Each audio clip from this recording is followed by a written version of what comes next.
Il n'y a pas de dualité entre l'économie circulaire et l'extraction primaire. Ces deux peuvent se compléter et vont devoir se compléter, ne serait-ce que pour alimenter la chaîne au départ.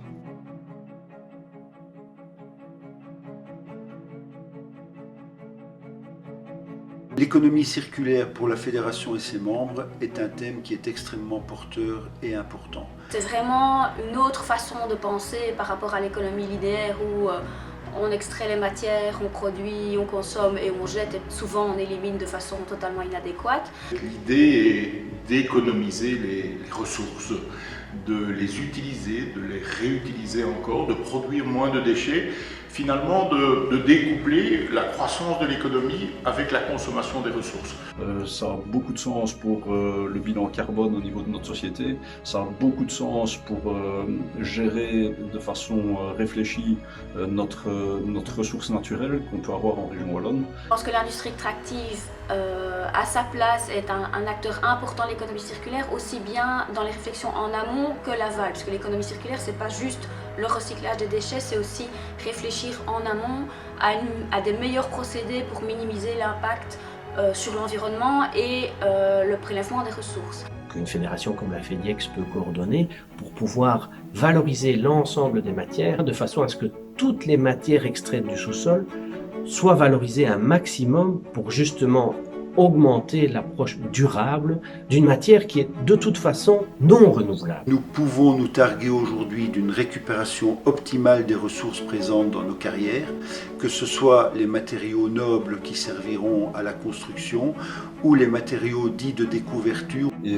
ça a beaucoup de sens pour pouvoir poursuivre une activité économique durablement. Et en même temps d'intégrer notre activité au mieux dans son tissu local. Vivons heureux, vivons cachés était souvent un slogan, une devise des carriers, mais qui a engendré évidemment la production de certains stéréotypes qui n'ont jamais pu être contrés vu qu'il y avait trop peu de communication.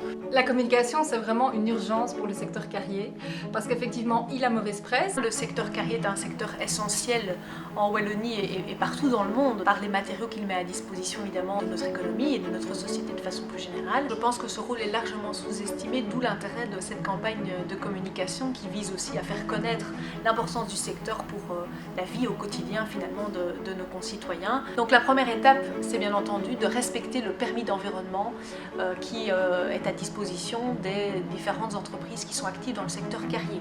À côté de cela, il y a la possibilité d'améliorer les procédés d'extraction en s'inspirant aussi des meilleures techniques disponibles au niveau international. Et puis une troisième façon d'améliorer son impact sur l'environnement, c'est de participer à des projets favorables à la biodiversité. Secteur extractif et économie circulaire, c'est tout à fait possible. Ça a amené les carriers à modifier leur façon de travailler ces dernières années.